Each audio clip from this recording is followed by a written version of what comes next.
So I decided to do a video about the Trek FX4 Carbon. When I went to buy one of these, or when I was looking for one of these, I couldn't find any videos, not much anyway, information about them. I just acquired this about 2 weeks ago. I had to ride 100 miles to go get one. They're very scarce, hard to find. So anyway, I just did my second ride on it this morning. It's a little brisk out here. You might hear the wind. It's about 35 degrees with a 20-mile-an-hour wind. So I'm a little winded maybe, but anyway, my take on this bike, it's beautiful. I'm going to do a little quick scan here.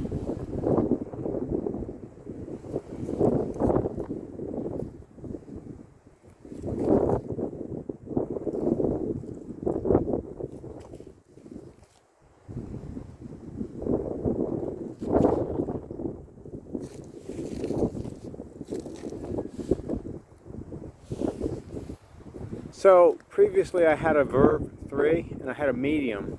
I'm 5'9", inseam's about 32, and the medium on the Verve 3 fit me pretty good. I had it dialed in pretty good, but it was just heavy, and I ended up doing a lot of riding on flat surfaces, either tightly packed gravel or blacktop, and that bike was just like pushing an elephant down the road, especially if there's any wind. So that's why I've been looking for one of these carbon fiber FX4s. So this is about 1/3 the weight. My take on it is, in a nutshell, is I used to do some road racing, little amateur racing way back 30 years ago.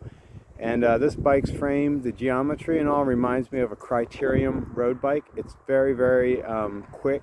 So you do have to watch that. You got to keep your eyes really focused when you go for a drink, or if you're adjusting your jacket or something, because one or two little twitches on the bars and you could be off the road.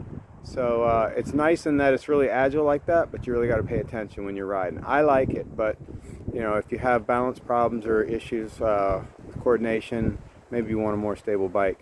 It rides a lot like, to me, a road bike. Has the comfort bars on it.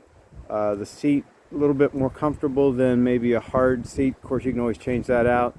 But the carbon fiber frame, I've never had a carbon fiber frame, and I got to say that this thing soaks up a lot of the road, just the road rumble, I guess you could call it.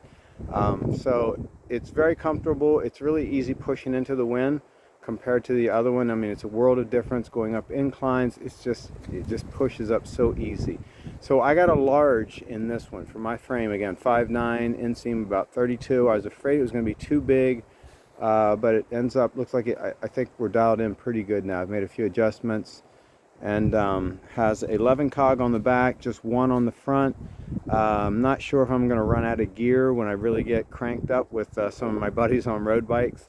We'll just have to see. I believe that's a 42 cog up front. I haven't counted it, but that's what the factory says, I believe. So we'll just try that out and see. Otherwise, I'm real tickled. It's only my second ride. But I gotta say, I think it was just what I was looking for. It's a great fitness bike for either really packed tight gravel or asphalt. When we get off into some rougher riding, I'm gonna keep the Verve 3. It's got much wider tires on it. Those are 45s, by the way. These are 32s on here. So anyway, if you're looking for one of these, I hope you find one.